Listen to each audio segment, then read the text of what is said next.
You guys ever considered that maybe allowing children to be on iPads constantly throughout their infancy and early toddler ages? Maybe that was a bad idea.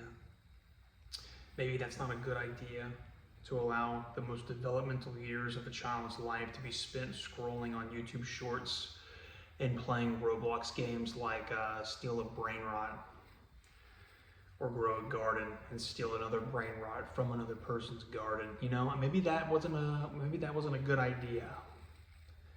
Maybe we shouldn't allow that to happen. You know what I think? I grew up in a time before the age of all this stuff. I grew up when there was no phones. Pretty much there was no laptops really. There was a few, but no one really had it. And if anyone did have a computer, it was a stationary desktop computer you had in your house. And I know a lot of people really don't like this kind of language. They want to defend their actions instead of actually parenting their children, you know? Because I understand the appeal. And I've made a video a while back on a different channel that I forgot the password to, that it was bad. Oh yeah. But I have a kid now. I know how tough it can be, and I understand the appeal to turn on some dancing fruit, the little dancing fruit.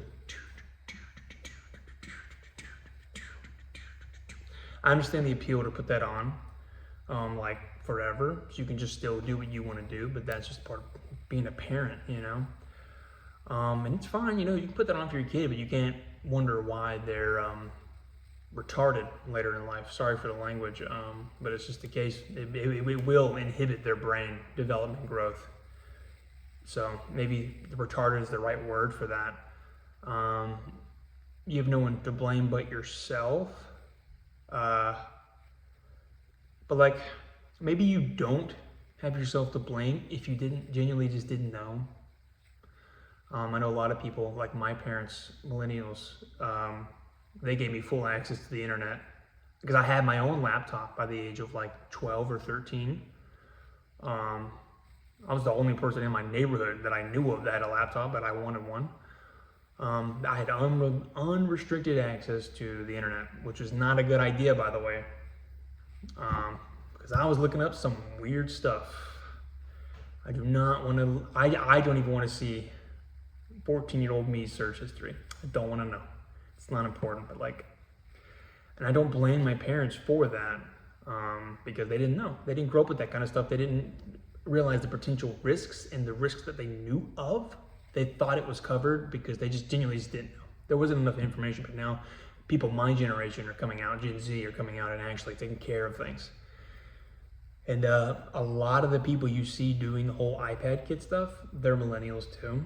It's just like, you guys, I feel like there's no excuse for, like, if you're a millennial raising a Gen Alpha or a younger Gen Z, like they were born in like 2012 or after. So I was born in 2000, so it was a lot.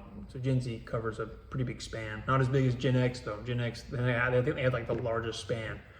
But if you're born like after 2012, it's definitely your fault. There's definitely enough time for you to find out that this isn't good for them, and you need to move on and maybe make some changes. Yeah, like let's say they're 13 to 10, that age range. Like, sure, yeah, they're gonna be really ticked off when you take it away from them. They're probably gonna be like, they're probably gonna get actually clinically depressed because they're so dependent on it. But you need to break that off from them, and you need to let them actually grow as normal human beings, and you might have a chance to reverse that.